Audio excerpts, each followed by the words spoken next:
구원의 복음이라는 큰 주제를 가지고 말씀을 나누고 있는데, 구원의 복음에는 총 5편으로 제가 말씀을 크게 나눴습니다. 그래서 거기에서 우리는 오늘 1편에서 3장째입니다. 각 편마다 약 장이 전부 다 완전히 같다고 볼 수는 없습니다. 그런데 대부분 12장 정도로 이렇게 맞추어서 하려고 합니다. 1편은 이미 12장이 완성은 되어져 있습니다. 제가 빠른 시일 내에 1편을 먼저 수책자로 만들어서 이렇게 나누어 드릴 수 있도록 좀 그렇게 하려고 준비 중에 있습니다. 그래서 총 5편을 만들기는 너무 힘들 것 같아서 1편씩 오히려 짧게 보시는 것이 책을 보시기에도 훨씬 더 부담이 없고 읽기 편하실 것 같은 생각도 들어서 그렇게 1편씩 빠른 시일 안에 보실 수 있도록 그렇게 나누어 드릴 수 있도록 하겠습니다. 오늘은 3장째입니다. 1편의 3장째인데 오늘 말씀의 제목이 하나님께서는 최초의 복음을 어떻게 선포하셨는가라는 말씀을 나누려고 합니다. 2장에서는 하나님께서 선하게 창조된 그 세계로 어떻게 죄가 들어왔고 죄의 본질, 죄의 실체라는 건 도대체 무엇인가 하는 부분들을 우리가 봤습니다. 하나님께서는 사람을 죄인으로 창조하지는 않으셨죠. 이미 우리가 앞에서 익히 충분히 그 부분에 관한 말씀들을 나눴습니다.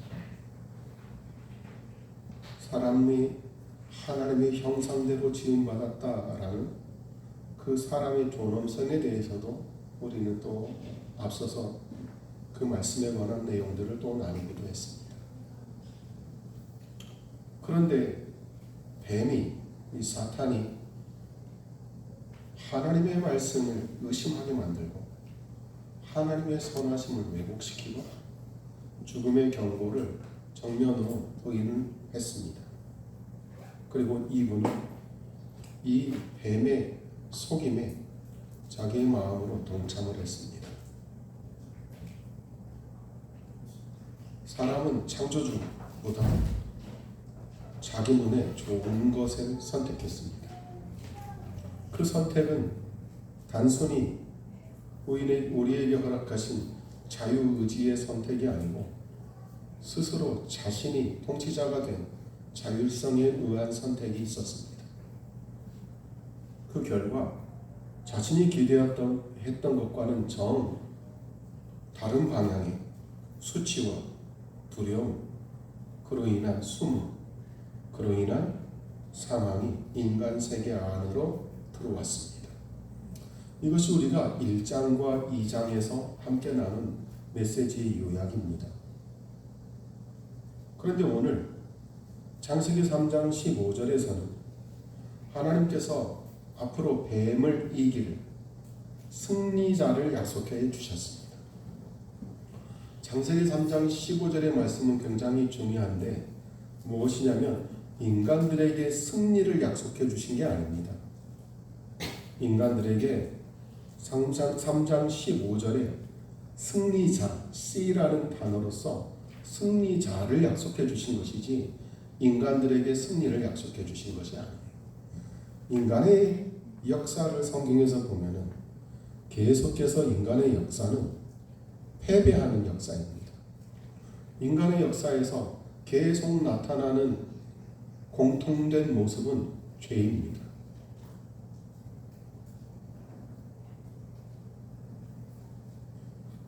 제가 몇십 년 전에 신문 만평을 하나 봤는데요.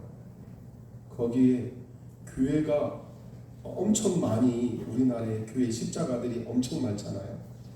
저도 한때 서울에서 살아본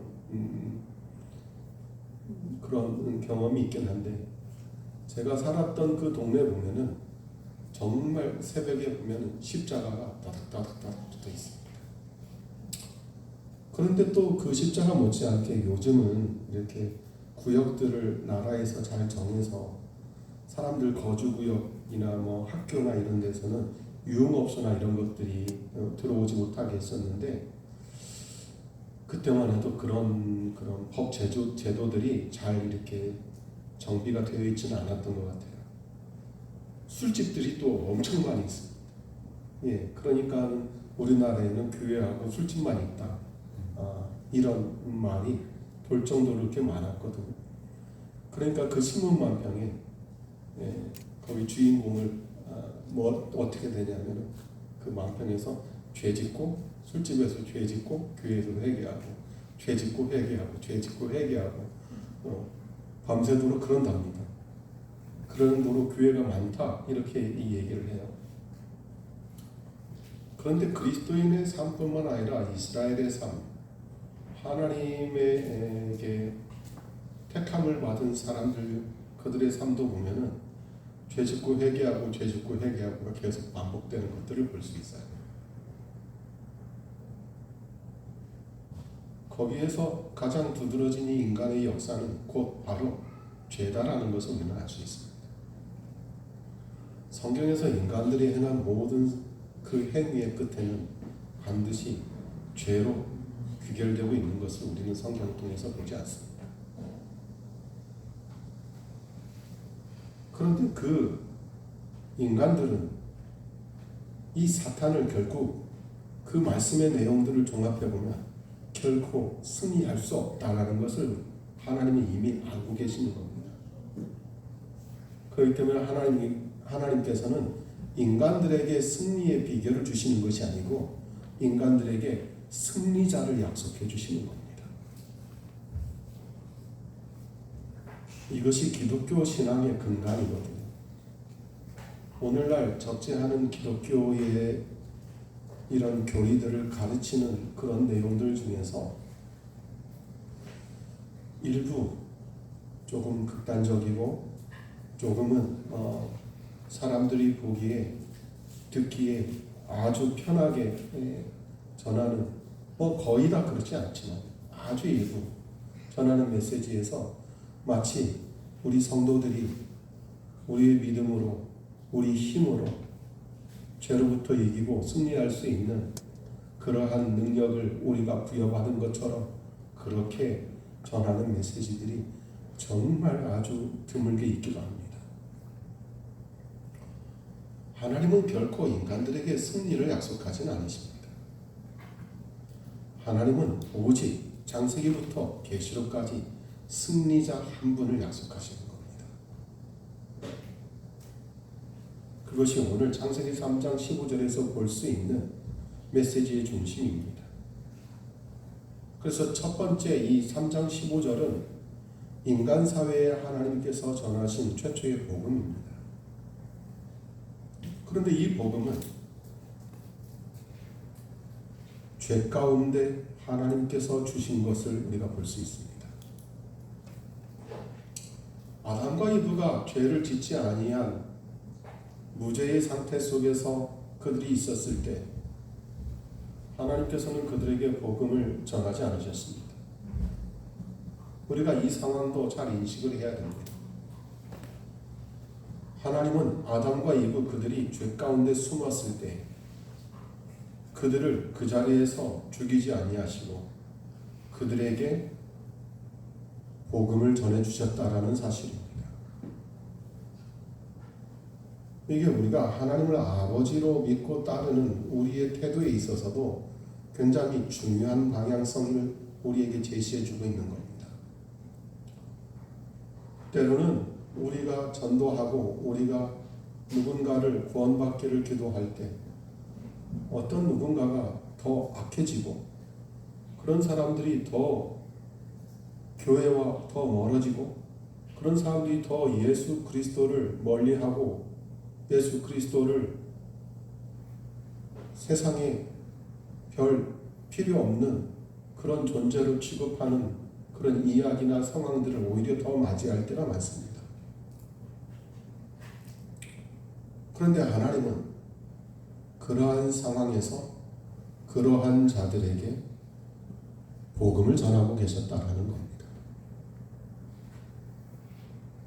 우리가 하나님 아버지의 뜻을 따라서 산다라고 생각하면 결코 우리가 그들에게 실망할 이유는 전혀 없습니다.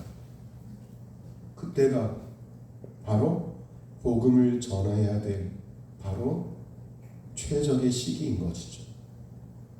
아담과 이브가 하나님 아버지를 두려워서 숨었을 때 하나님 아버지께서 그들을 찾으시고 그들에게 그들의 죄의 실상을 밝힐 수 있도록 그들에게 물으시고 그들의 죄의 실상이 드러난 후에 하나님께서 그 다음에 바로 행하신 하나님께서 하신 일이 복음이었습니다. 복음은 죄 가운데 선포되는 겁니다. 복음은 우리들만의 잔치로 선포되는 이야기가 아닙니다. 복음의 자리는 이곳이 아니고 세상입니다. 복음은 저곳에 있어야 될 하나님의 말씀이지 이곳에서만 우리끼리 되뇌어지는 그런 말씀은 아닙니다. 우리는 이 복음의 성격을 분명히 알고 있어야 됩니다. 하나님께서 하신 최초의 복음, 원시복음이라고도 신학적으로는 얘기하는데 이 최초의 복음을 통해서 복음이 있어야 될 자리가 어디냐라는 것입니다. 피조물이 복음을 하나님께 갈구한 것도 아닙니다. 피조물은 그저 죄 가운데 하나님으로부터 숨었습니다. 그렇기 때문에 복음은 죄인이 하나님을 찾은 것이 아니고 하나님이 죄인을 찾아오신 이야기입니다. 우리가 이 부분을 정확하게 이해하고 이 부분에 같이 동참하는 우리의 모습이 있어야지 우리의 모습은 이 복음과 전혀 다른 양상을 띠고 있으면 우리는 예수 그리스도의 복음의 전달자요 예수 그리스도의 대사로서의 우리의 책무를 잘 이행하지 않는 꼴이 되고 마는 것이죠. 그래서 제가 전에도 말씀드렸습니다. 구원의 복음을 전하는 제 이 모든 설교의 타겟은 구원을 받지 않은 자들입니다. 여러분들이 구원받은 99마리의 양이라면 잃어버린 양 한 마리가 이곳에 있다면 우리의 계속 전할 말씀의 메시지의 그 대상은 그 잃어버린 양 한 분입니다. 하지만 우리에게도 우리의 마음속에 잃어버린 양 그 누군가를 두고 이 말씀들을 우리 안에 새기고 다시 확신시키며 전할 수 있는 준비가 되어 있으면 좋겠습니다.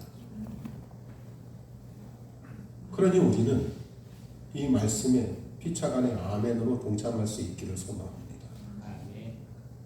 주 안에서 사랑하는 형제자매입니다. 아담이 자기의 구원을 계획해서 하나님께 나오지 않았습니다. 이브가 뱀을 이길 방법을 어떤 방도를 찾아내려고 노력해 본 적도 없습니다. 오히려 사람의 입에서 아담은 자기 아내인 이브 탓을 하고 이브는 자기가 그렇게 따랐던 뱀 탓을 하고 있는 모습을 우리는 창세기 3장에서 볼 수 있습니다. 죄가 들어오면 사람은 그렇게 비겁해지는 겁니다. 우리가 인간 세상을 살면서 비겁해지는 이유 중에 가장 결정적인 증거가 우리 안에 죄가 있기 때문에 그렇습니다. 저도 항상 비겁해집니다. 라면을 먹었냐? 안 먹었다. 토마토 먹었냐? 잘 챙겨 먹었다. 항상 저는 죄 앞에서 비겁해집니다. 라면을 먹었었고 그렇게 먹으라고 준비해준 토마토를 게을리하고 잘 안 먹을 때도 있었거든요. 여러분, 죄가 들어오면 사람은 비겁해져요. 변명하기 시작하죠. 그래서 죄성이 많은 저 같은 인간들은 변명을 굉장히 길게 늘어놓습니다. 그래서 저는 항상 제 아내에게 말이 항상 긴 남편입니다. 변명거리가 너무 많거든요. 저희 안에는 변명거리가 별로 없어요. 죄가 없나 봐요. 굉장히 짧습니다. 주 안에서 살아가는 형제자매입니다. 이 인간은 복음을 찾지도 않고 복음을 구하지도 않았어요. 변명거리만 길게 늘어났습니다. 그런데 그곳에 그 자리에 하나님께서 첫 구속의 약속을 그에게 해주시는 겁니다. 우리가 복음을 전하려고 할 때 변명거리만 조롱거리만 늘어놓는 사람들이 우리 주변에 있음을 우리는 너무도 익히 잘 알 수 있습니다. 그때 그 자리가 바로 구속의 첫 약속을 선포하는 자리가 될 수 있기를 바랍니다. 우리말에 호응해주는 자리가 아닙니다. 복음에 호응하고 복음에 아멘으로 화답하는 자리가 아니고 복음을 거부하고 그리스도를 영접하지 아니하는 자들에게 이 구속의 첫 약속의 말씀은 반드시 선포가 되어야 되는 것이죠. 그게 성경은 은혜다라고 말씀하고 있는 겁니다. 우리 에베소서 2장 4절에서 5절 말씀을 같이 읽습니다. 에베소서 2장 4절에서 5절입니다. 그러나 긍휼이 풍성하신 하나님께서 우리를 사랑하신 그분의 크신 사랑으로 인하여 심지어 우리가 죄들 가운데서 죽었을 때에 우리를 그리스도와 함께 살리셨고 너희가 은혜로 구원을 받았느니라. 죄인은 단지 약하거나 병들거나 병약하거나 이런 상태가 아니고 허물과 죄들 가운데 죽어 있는 상태입니다.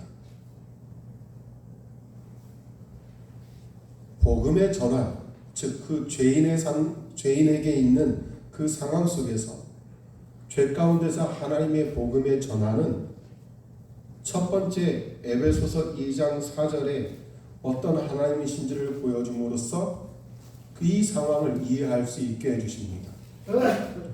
에베소서 2장 4절의 처음 부분이 뭐라고 써있냐면 긍휼이 풍성하신 하나님이라고 기록되어져 있습니다.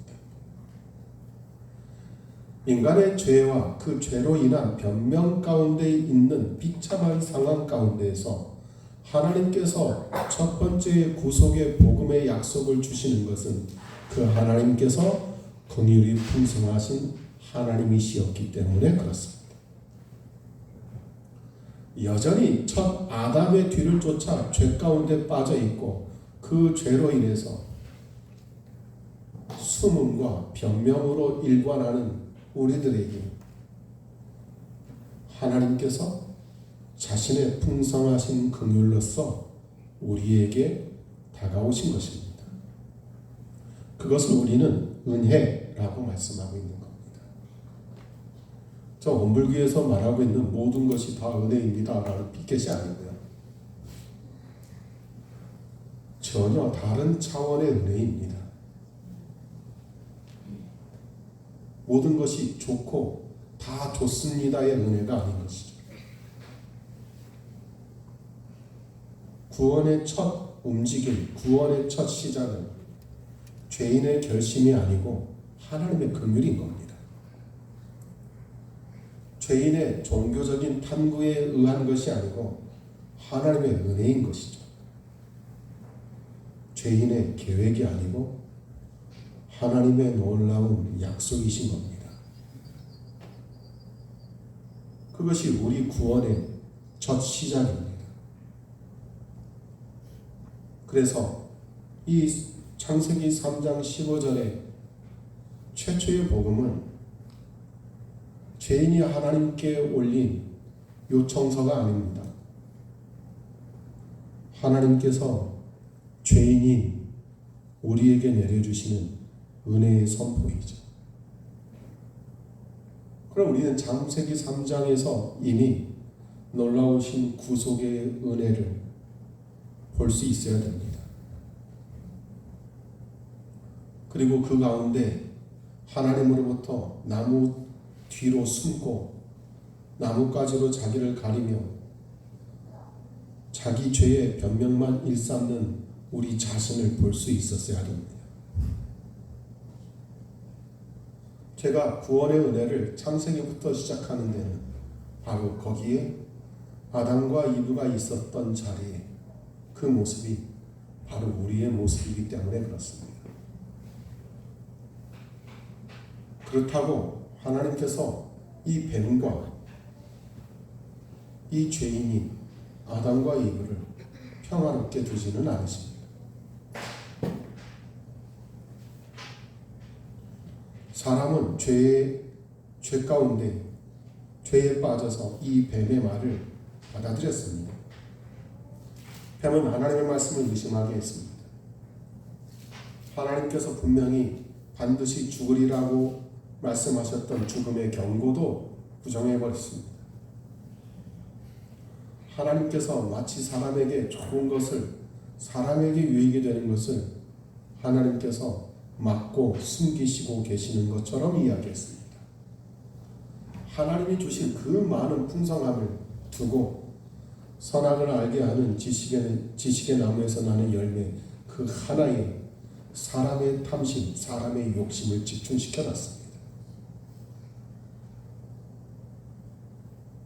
그래서 사람은 결국은 사탄이 앉고자 했던 하나님의 영광의 그 왕자의 자리에 앉고자 했었던 그 시도를 다시 하게 됩니다. 모든 죄의 시도의 근본은 하나님의 자리에 자신을 앉히려는 시도입니다. 그런데 창세기 3장 15절에 보면 하나님께서는 뱀과 여자 사이에, 뱀의 씨와 여자의 씨 사이에 적개심을 두시겠다라고 말씀하고 있습니다.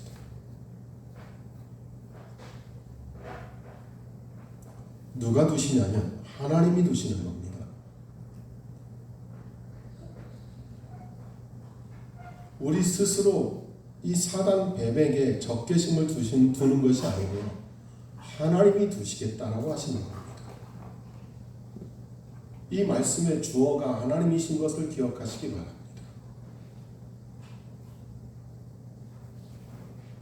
그리고 성경 전체는 이 옛 뱀을 계시록 12장 9절과 20장 2절에서 그 옛 뱀이라고 다시 한번 이 뱀을 불러내고 있습니다. 예수님께서는 이 마귀를 처음부터 살인자였고 진리가 그 안에 거하지 아니하였고 거짓말장이고 거짓의 아버지다라고 말씀하셨거든요. 그러므로 하나님께서 여자의 씨 사이와 이 뱀의 사이에 적개심을 두시겠다라고 하신 선언이라는 것은 죄인이 뱀의 거짓과 영원히 하나 되어서 살게 되도록 내버려 두지 않으시겠다라는 구속사에 있어서의 첫 표적입니다. 첫 신호예요. 그래서 우리가 결코 뱀의 죄의 종으로서 그 관계 속에서 계속 지속된 삶을 살지 않도록 하시겠다라는 의미입니다.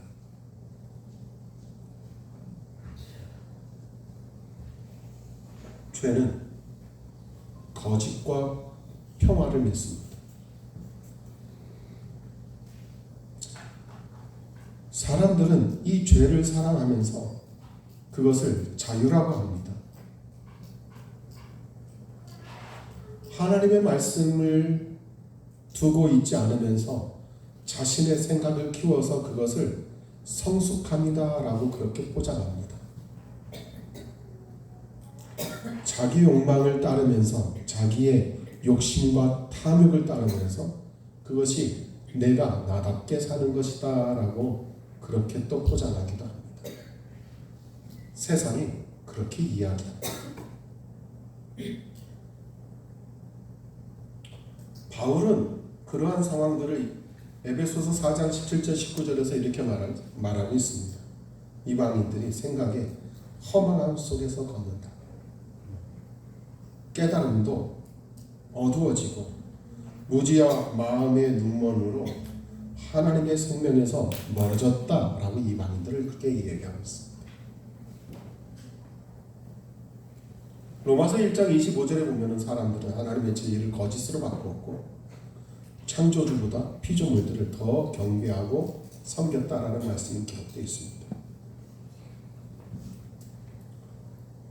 그러나 이런 죄인들 가운데 찾아오시는 하나님께서는 자신이 그들의 믿음을 보시고 구원하시는 자들에게 새로운 방향을 만드신 겁니다.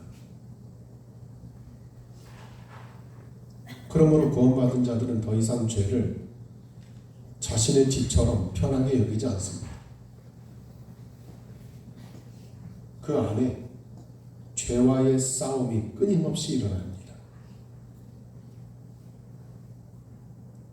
우리 안에 일어나고 있는 그 싸움이 바로 우리가 하나님께서 창세기 3장 15절에서 말씀하신 대로 그 사단, 죄의 씨와 적개심을 두었기 때문에 그렇습니다. 육신은 성령님을 거슬러 욕심을 부립니다. 성령님께서는 육신을 거스르시고요. 그래서 이 둘이 서로 대적하는 것이죠. 그것이 갈라디아서나 로마서에 기록된 말씀의 내용들입니다.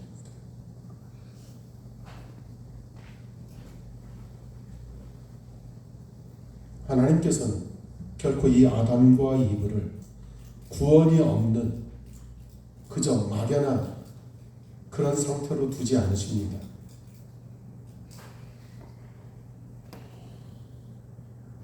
죄 가운데 있고 죄를 사랑하고 그 죄의 종로로 하며 평안히 지내는 것과는 전혀 다른 방향을 제시해 주고 계시는 겁니다.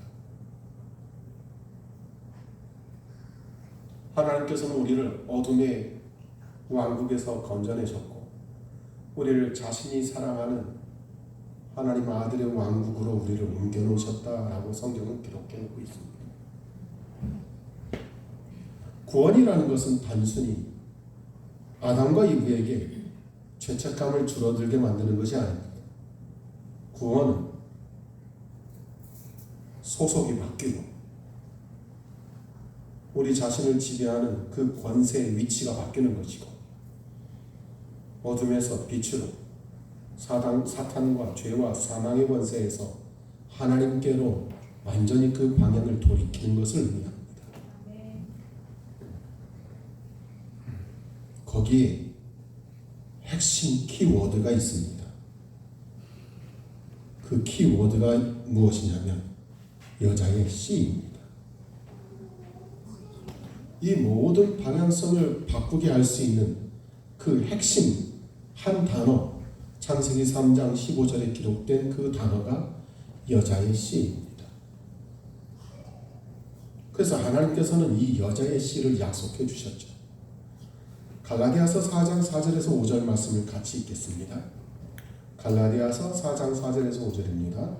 그러나 충만할 때가 이르렀을 때 하나님께서 자신의 아들을 보내셔서 한 여자에게서 나게 하시고 율법 아래에 있게 하셨으니 이것은 율법 아래에 있는 자들을 구속하심으로 우리가 아들들로 입양되게 하려 하심이니라. 이 최초의 복음에서 한 약속이 있죠. 갈라디아서에서 보면은 한 여자의 씨, 그녀의 씨라는 이 한 단어 속에 들어 있습니다. 서두에도 말씀드렸듯이 실패한 인간에게 하나님께서 실패할 수 있는 능력이나 방법을 알려주신 것이 아니고 그들에게 승리자를 약속해 주신 것입니다. 신앙은 여기에 있는 것이고요. 종교는 방법을 찾는 인간들의 그들의 생각과 그들의 노력과 그들의 땀에 있는 겁니다. 그런데 이 여자의 씨는 상함을 입으시지만 이 뱀은 머리를 상하게 하실 것이다 라는 약속이 주어져 있습니다. 창세기 3장 15절 말씀만으로 기독론의 구원에 관한 이 세부 사항들을 전부 다 한꺼번에 읽어내려는 시도는 성경 전체를 봐야 되는 입장에서 그렇게 좋은 태도는 아닙니다. 왜냐하면 성경은 구속의 모든 내용을 창세기 3장 15절에서 완전히 펼쳐 보이신 것은 아닙니다. 단지 여자의 씨라는 승리자의 약속만 있었다라는 것입니다. 하지만 그 약속이 모든 성경을 통해서 성경의 역사 가운데 천천히 서서히 그리고 더 밝게 드러나고 있는 것을 우리는 볼 수 있습니다. 이것이 바로 점진적 계시라고 말씀하고 있는 겁니다. 이사야서 7장 14절에 보시면 주님께서 친히 한 표적을 보여주실 것이고 처녀가 수태하여 아들을 낳았고 그의 이름을 임마누엘이라 부르게 할 것이다 라는 말씀이 기록되어져 있습니다. 우리는 이 약속의 시를 처음부터 창세기 3장 15절 말씀만으로 알 수는 없습니다. 창세기 3장 15절 말씀에서 이사야 시대까지는 이미 약 3,500년 정도의 시간이 흐른 후입니다. 그러니까 성경의 인간의 역사들을 긴 역사들을 통해서 하나님께서는 이 여자의 씨를 점점 더 밝게 드러내주고 계시는 것을 우리가 알 수 있다는 겁니다. 짧게 비친 그 창세기 3장 15절의 말씀이 시간이 지나면서 더욱더 선명해지고 그리고 이 말씀의 중심이 곧 예수 그리스도 안에서 드러나게 되는 겁니다. 그래서 갈라디아서 4장 4절에서 충만한 때가 이르렀을 때라고 말씀하고 있습니다. 사람은 자기의 수렁에서 스스로를 구원해낼 수 없습니다. 스스로 우리가 뱀의 머리를 상하게 할 수도 없습니다.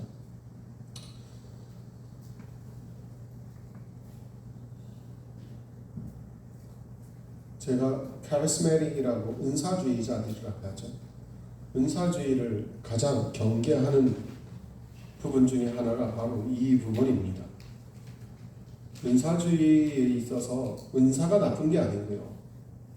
가장 경계해야 되는 부분들은 자신에게 어떤 특별한 성령님을 통한 성령 하나님을 통한 은사가 주어졌을 때 그 은사가 이제 자신에게 주어진 자신의 고유의 것으로 여기고 그래서 결국은 자기 자신이 준 이 은사를 가지고 있는 그 존재로서 능히 사탄을 이기고 물리칠 수 있다라고 생각하는 데 있습니다. 그것은 너무도 위험한 겁니다. 왜냐하면 모든 사탄의 세력, 죄의 세력을 이겨낼 수 있는 승리는 우리가 아니고 승리자입니다. 그것이 우리가 바라보고 있는 참된 성경의 신앙관입니다. 복음이라는 것은 인간의 어떤 가능성을 나타날 수 있게 기다리는 어떤 히어로물 같은 만화나 영화 이야기가 아닙니다. 복음은 하나님께서 약속하신 여자의 씨인 하나님의 아들을 기다리는 겁니다. 그리고 하나님의 아들을 믿는 겁니다. 그것이 창세기부터 계시록까지 계속 변함없이 우리에게 반복적으로 해주시는 말씀의 중심입니다. 그 외에는 없습니다.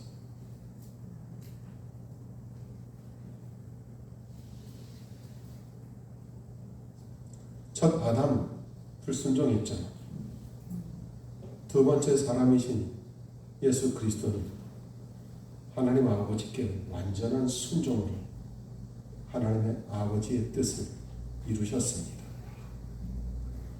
그리고 창세기 3장 15절에 그 여자의 씨의 그 약속은 누구인지를 분명히 드러나고 분명히 그거를 우리에게 보여주셨습니다. 창세기는 신약과 전혀 다른 내용의 말씀을 우리에게 주고 계시는 것이 아닙니다. 창세기는 계시록과 전혀 다른 하나님의 은혜의 세계를 보여주고 있는 것이 아닙니다. 창세기는 마태복음을 지나서 계시록에 이르기까지 오직 한 분, 여자의 씨에서 나신 예수 그리스도 한 분을 계속해서 가르쳐주고 계시는 겁니다. 그래서 하나님께서는 이 약속의 씨를 예수 그리스도 한 분으로 좁혀가고 계시는 것입니다. 창세기 22장 18절을 같이 읽습니다. 또 네 씨 안에서 땅의 모든 민족이 복을 받으리니 이는 네가 내 음성에 순종하였기 때문이니라. 하나님께서는 그 약속을 인간의 역사 속에서 단 한 번도 그치지 않고 계속 이어가셨습니다. 아브라함을 부르셨고 그 아브라함에게 그의 씨 안에서 땅의 모든 족속들이 민족이 복을 받을 것이다 라고 또한 약속을 주십니다. 사무엘하 7장에 보시면 12절 13절에 다윗에게도 또한 하나님께서는 약속을 주십니다. 네 씨를 세워 그의 왕국을 굳게 세우리라고 말씀하십니다. 그의 왕국의 그는 다윗이 아니고 네 씨, 그 씨를 가리키고 있습니다.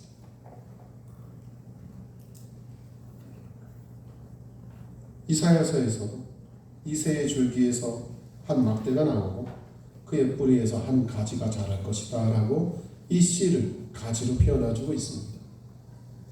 예레미야서도 23장 5절에 다윗에게 의로운 한 가지를 일으키시고 그 한 왕이 통치하시고 형통하게 행할 것이다 라고 말씀하고 있습니다. 그래서 마태복음 1장에 다윗의 자손이요 아브라함의 자손이신 예수 그리스도의 세대에 관한 책이라 라고 시작하고 있는 겁니다. 그들에게 약속된 씨가 누구인지를 마태복음 1절에서 분명하게 명시해주고 시작하고 있다 이 말입니다. 창세기 3장 15절에서 시작한 그 약속이 약 4,000년이 지난 그 어느 시점에 어떻게 지금까지 이어져 내려오고 있는지를 마태복음 1장 1절에서 보여주고 있습니다.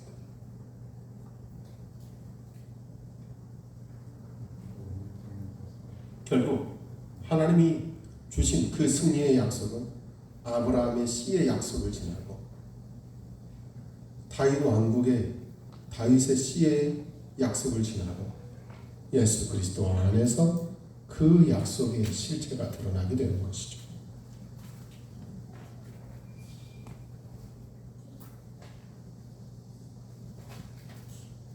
주 안에서 살아가는 형제자매, 이 약속의 씨에 관한 말씀을 가지고 우리는 이스라엘과 교회의 부분들을 분리해서 보기도 합니다. 하지만 모든 이스라엘이건 이방인이건 모든 자들에게 해당되는 구속의 중심은 오직 예수 그리스도 한 분이십니다. 이거에는 변함이 없습니다. 우리가 이 부분을 결코 놓쳐서는 안 됩니다. 우리는 세대주의적인 입장에서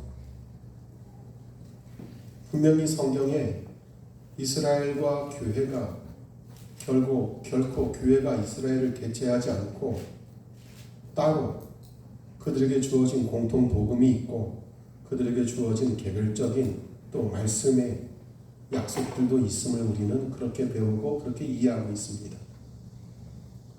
하지만 이스라엘에게도 교회에게도 우리의 구속자는 예수 그리스도 한 분이십니다. 그 부분에는 결코 변함이 없습니다. 그리고 이 여자의 씨는 바로 상함을 입으시는 내용이 있습니다. 복음에는 승리만 있는 것은 아닙니다. 이 여자의 시가 발꿈치를 상하게 될 것이다 라는 말씀이 있습니다. 이 발꿈치가 상하게 될 것이다 라는 것을 그냥 우리 스스로 그냥 그 자리에서 결론을 낼 수는 없습니다. 인간들은 여자의 시가 발꿈치를 상하게 될 것이다 라는 내용을 결론 짓지 못했습니다. 하지만 이사야를 통해서 그의 발꿈치가 상하게 될 것이다 라는 내용을 조금 더 구체적으로 드러내 주십니다. 또한 시편 22편이나 여러 성경 구절들을 통해서 그 씨가 어떠한 고통의 상태 속에서 처하게 될 것인지도 서서히 하나님께서는 드러내 주시는 것을 볼 수 있습니다. 이사야서 53장은 그래서 우리에게 이렇게 말씀하고 있습니다. 다 같이 5절을 읽겠습니다. 그러나 그는 우리의 범법들로 인해 부상을 당하고 그는 우리의 불법들로 인해 사하였노라. 그가 징벌을 받음으로 우리가 화평을 누리고 그가 채찍에 맞음으로 우리가 나음을 입었다. 아멘. 예수 그리스도의 고난은 우리를 위한 대속의 고난이시지 그저 자신의 허물로 인한 고난은 없으셨습니다.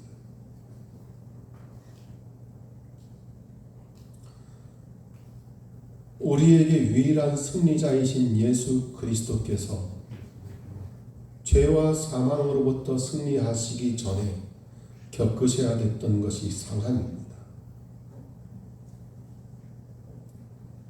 크리스천들은 상함을 싫어합니다. 그러나 예수 그리스도의 상함은 당연시 여깁니다. 구원받은 자들은 자신도 모르는 사이에 이 예수 그리스도의 상함이 결코 그분에게 있어야 될 제3자 입장으로서의 당연한 모습으로 여겨지지 않습니다. 참된 구원을 받는 순간에 그 이전쯤이든 그 이후쯤이든 우리는 반드시 예수 그리스도의 그 상함이 나 때문이었고 나로 인한 것이었고 내가 그 상함에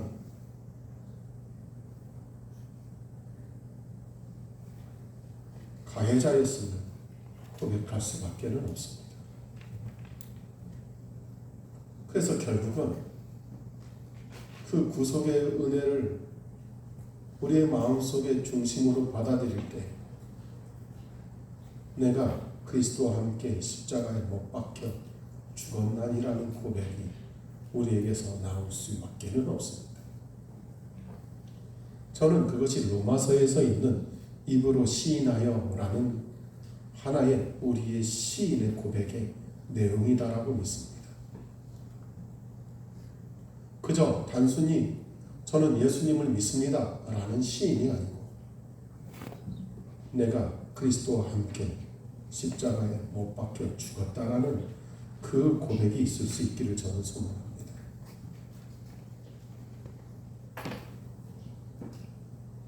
그것이 바로 여자의 시의 상함의 의미가 우리에게 하나로 일치되는 결과다라고 저는 믿습니다. 주 안에서 살아가는 형제자매들, 예수님께서는 자신의 몸으로 우리의 모든 죄들을 저주의 의미가 들어있는 십자가라는 그 나무 위에서 당하셨습니다. 그리고 단순히 예수님께서 상함을 입으신 것이 아니고 십자가에서 죽음을 당하신 것은 우리의 죄들을 담당하시고 구속하셨기 때문에 그러신 겁니다. 그것이 십자가의 복음의 중심이죠.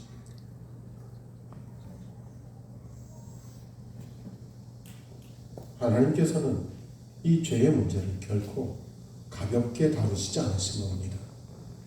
이 죄의 문제를 하나님의 창조 목적을 거스른 반역의 문제로 봤습니다. 하나님의 영광의 자리에 앉고자 하는 형언할 수 없는 참혹한 배반의 결과로 본 것입니다. 그러니 이 죄의 싹은 분명히 사망인 것입니다. 이것이 단순히 우리에게 문자적으로 사망의 의미가 아니기를 바랍니다. 이것이 우리의 마음속에, 우리의 이성 속에, 우리의 생각 속에 깊게 인식되고 자리해야 돼.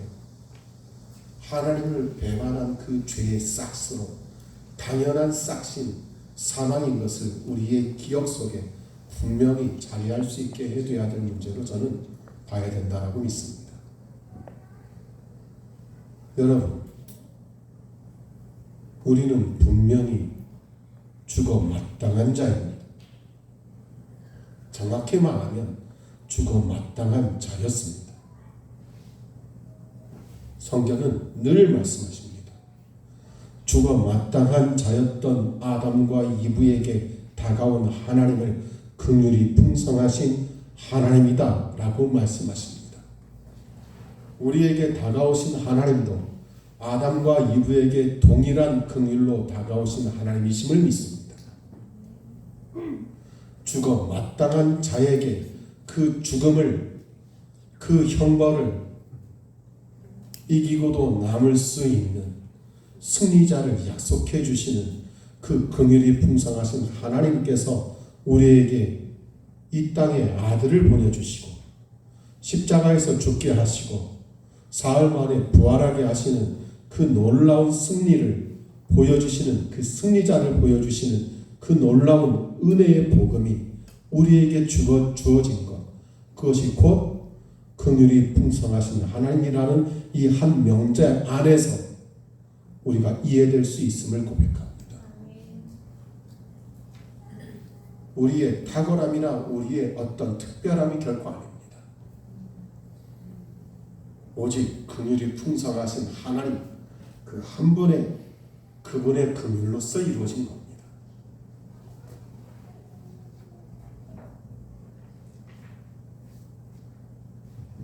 하나님께서 바로 이 놀라운 승리자를 우리에게 약속해 주신 이 복음은 상처 없는 승리가 아니죠. 골고다에서의 대속의 죽음으로 그 절정을 드러내는 것을 우리가 볼 수 있습니다. 이 약속이 주어진 지 약 4,000년 후입니다. 그런데 이 여자의 씨는 본인만 상한 것으로 끝나지 않았습니다. 뱀은 머리를 상하게 하셨습니다.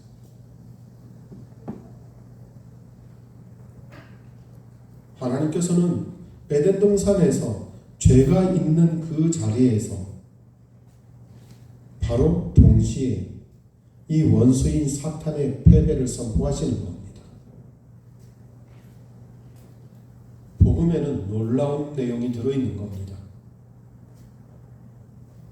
아담과 이브가 죄 가운데서 숨어있는 그 자리에서 변명과 거짓으로 가득 채워진 그들의 그 상황 속에서, 비참한 상황 속에서 하나님께서는 승리자를 약속해 주시고 여자와 씨 사이에 적개심을 두시겠다고 스스로 약속해 주셨고, 이제는 뱀의 머리가 상하게 될 것이다, 여자의 씨의 발 뒤꿈치가 상하게 될 것이다 라는 그 예수 그리스도의 상함에 따라 최종적으로 이 뱀의 머리가 상하게 될 것이다 라는 승리 또한 분명하게 선포하셨다라는 사실입니다.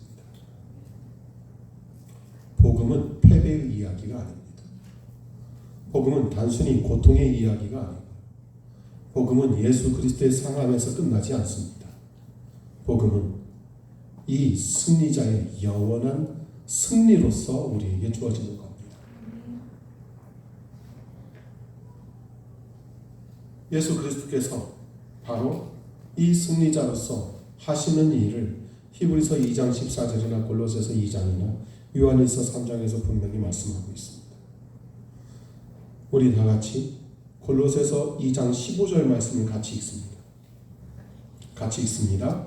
정사들과 권능들을 벗겨버리사 그분께서 십자가 안에서 그것들을 이기시고 공개적으로 그것들을 구경거리로 삼으셨느니라. 원수의 고소 근거, 즉 마귀는 고소자이거든요. 그가 고소할 근거가 사라졌습니다. 무엇으로 사라졌냐면 우리의 탁월함으로 사라진 것이 아니고 승리자의 십자가의 죽음과 부활로서 사라진 겁니다.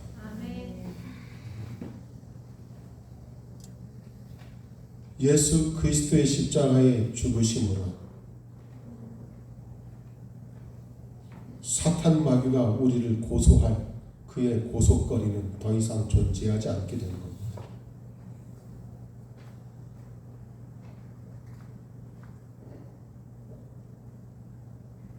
예수 그리스도의 부활, 십자가에서 이루신 그 승리와 결코 분리될 수는 없습니다. 이것은 예수 그리스도 안에서 하나로 될 수밖에 없는 것이죠.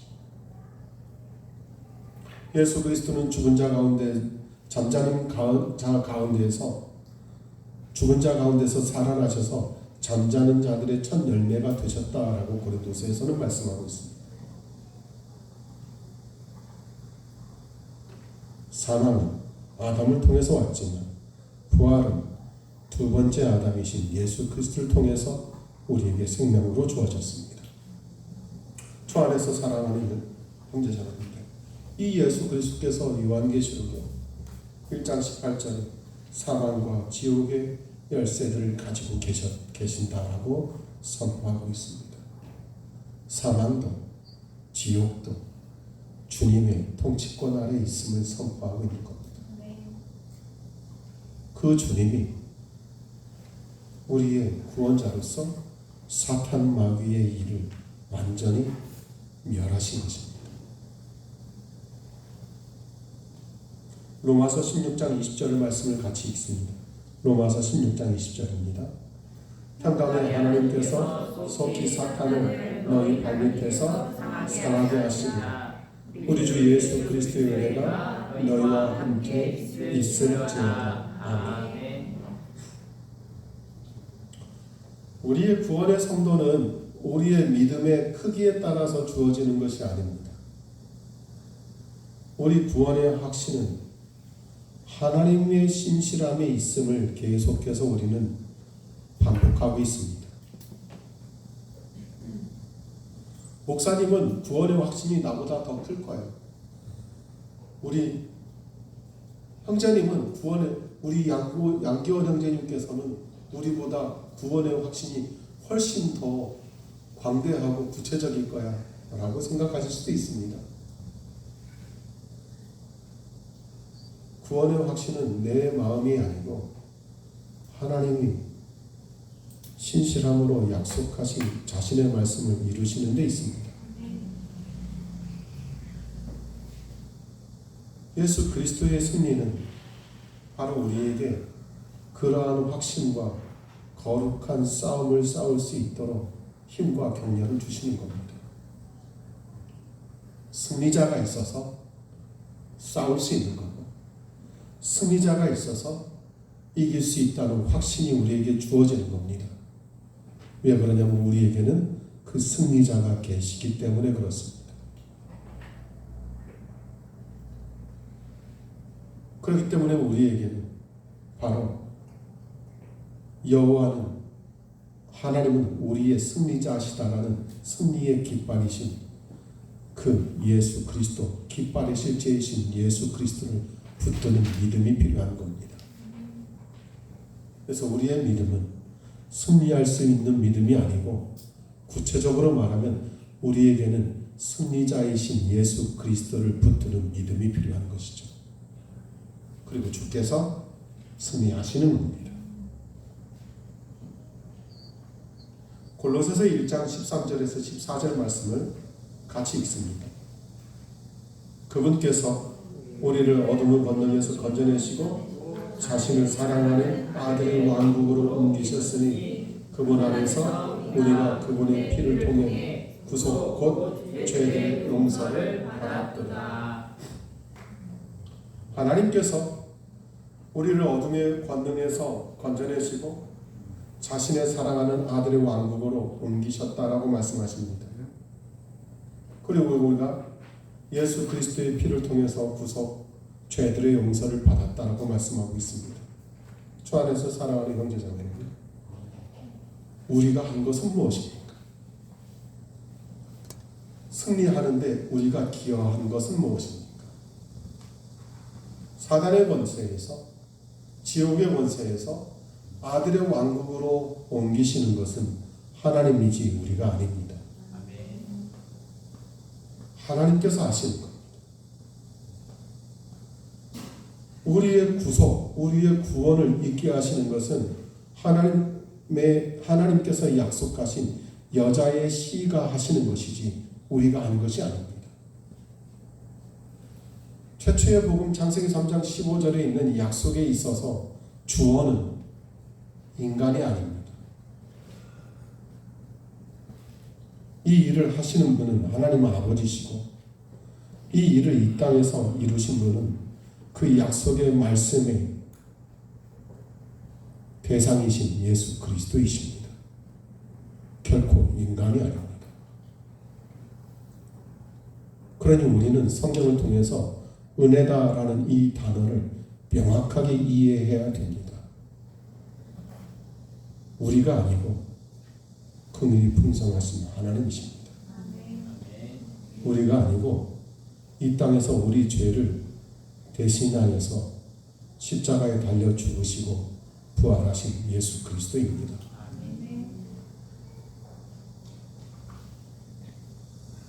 뱀을 통해서 이 여자는 말씀을 놓쳤습니다.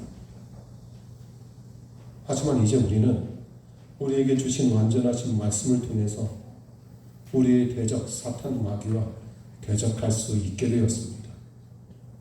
왜냐하면 그 말씀은 우리가 취한 전신갑주 중에서 성령의 검이다라고 표현하고 있습니다.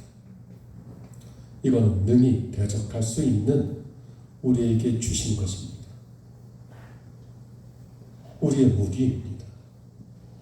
결국 인간의 능력이 아닙니다. 말씀 또한 하나님이십니다.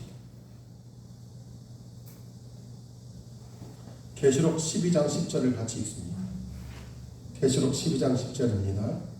또 내가 들으니 하늘에서 큰 음성이 이르기를 이제 우리 하나님의 구원과 힘과 왕국과 그분의 그리스도의 권능이 임하였도다.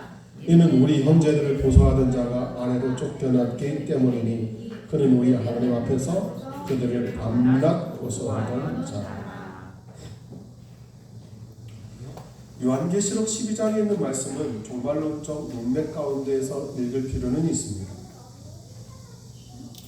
여기에 있는 특정 인물들이나 사건들을 교회 시대로 동일시해서는 안 됩니다.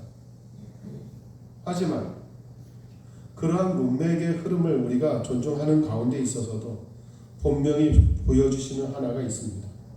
하나님의 백성이 원수를 이길 수 있는 근거나 그 승리의 비결은 사람들의 은하, 사람들의 거룩함이 아니고 오직 하나 어린 양의 피라는 것에 있습니다.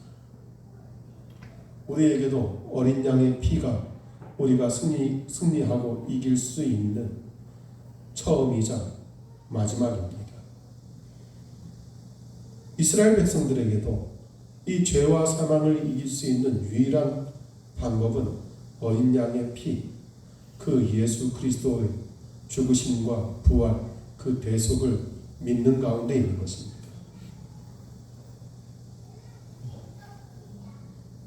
예수 그리스도의 피는 죄인을 구속하는 것입니다. 예수 그리스도의 피는 우리의 죄들을 씻는 것입니다. 예수 그리스도의 피는 우리가 하나님께 담대히 나아갈 새롭고 살아있는 길을 열어주고 제시해 주는 것입니다. 그러니 우리가 내세울 수 있는 승리의 비결은 바로 예수 그리스도의 피와 그분의 의입니다.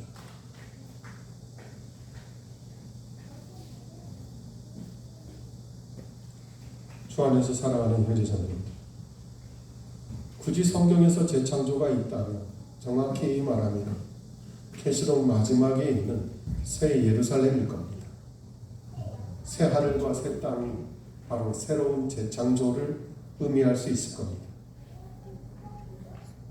성경은 단지 사탄의 권세를 이기는 데 머무르지 않고 이 사탄을 영원히 꺼지지 않는 불못으로 던져 심판하는 데까지 이르고 결국은 우리에게 새로운 새 하늘과 새 땅인 새 예루살렘을 약속해 주시고 거기에 거하는 우리의 모습까지 보여주심으로써 성경은 마무리하게 됩니다.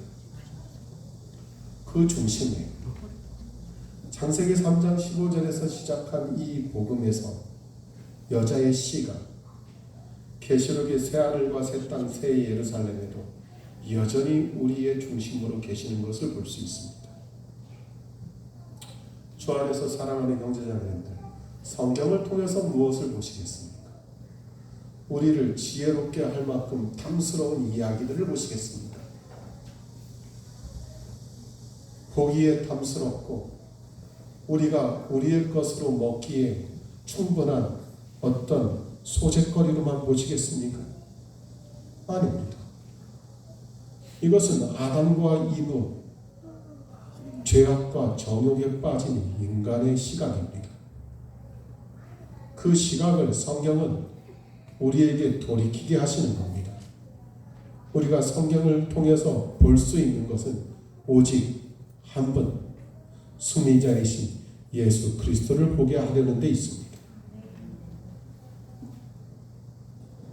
무엇이나 되고 선생이 되려는 듯한 내 자신의 장차의 모습을 보여주지 않습니다. 성경은 그리스도를 보여줍니다.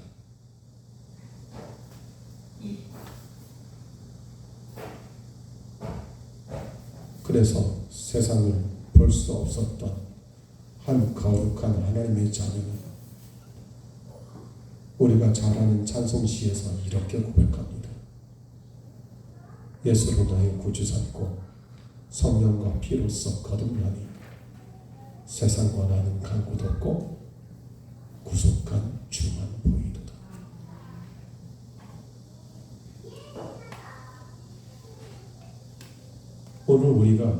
오늘 말씀을 마치면서 우리의 일상에 나의 시선 속에서 보이는 그 대상이 예수 그리스도 한 분에게로 고정될 수 있다면 우리는 하나님이 주신 생명의 말씀을 보는 겁니다. 그런데 오늘 우리가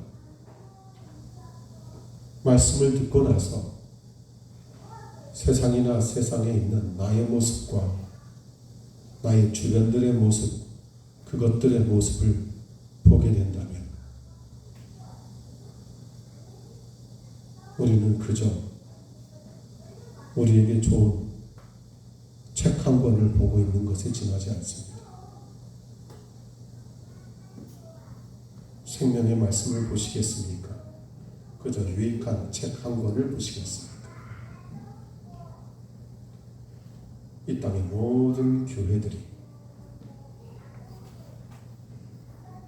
동일한 생명의 말씀을 볼 수 있기를 진심으로 소망합니다. 아멘. 매일 아침 시작부터 끝날 때까지 여러분의 눈과 여러분의 기억 속에 생명의 말씀이 그 중심에 자리할 수 있기를 간절히 권면드립니다. 우리 다 같이 일어나셔서 기도하시겠습니다.